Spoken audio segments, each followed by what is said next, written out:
Hello, my name is Jim Penn. I'm the manager of retirement services here at VectorVest.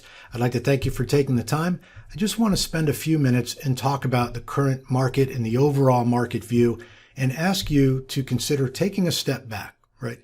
I know that we all sit at the end of our seats every day and wait for these important financial data to come out.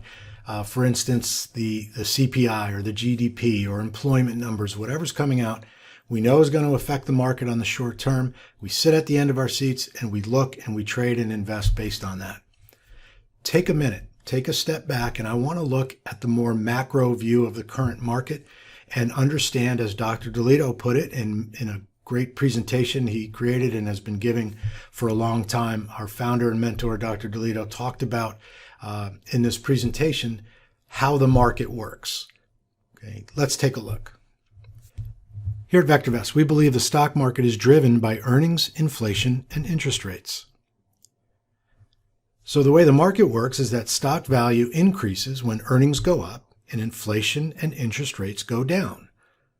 And so inversely, it would make sense that stock value decreases when earnings go down and inflation and interest rates go up.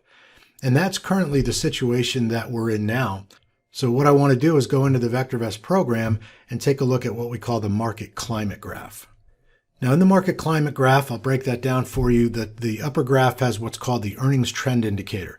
It's how we illustrate in the VectorVest program the earnings per share on the S&P 500. So it tracks the 50-day moving average of earnings per share on the S&P 500. We put it on a 0 to 2 scale in VectorVest terms.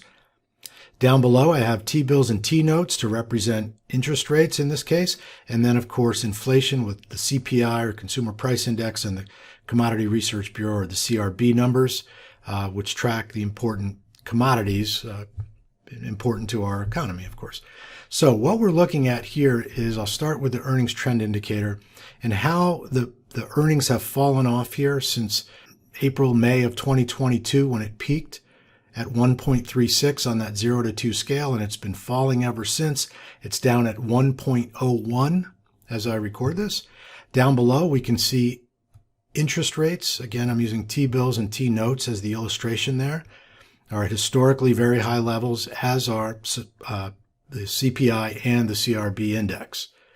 So what it's doing right there, the trajectory of these graphs that we're looking at is really not good for the value of stocks. As we saw, stock value will decrease when these numbers are increasing.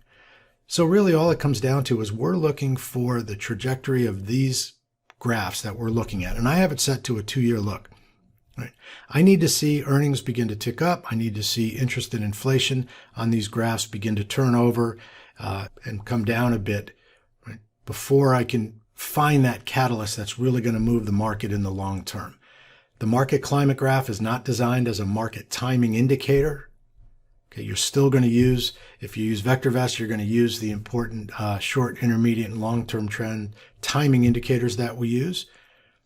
But understanding the market climate, that 30,000-foot view of the macro condition, okay, will allow you to reach your investor objectives, whatever your investment profile is, to be able to allow you to implement that in a much better way. So understanding how the market works is a great way to, again, take that step back, reevaluate where you are, where the current macro view is of the market, and VectorVest is going to allow you to make better decisions and be a better investor. Thank you for taking the time, and we'll see you next time.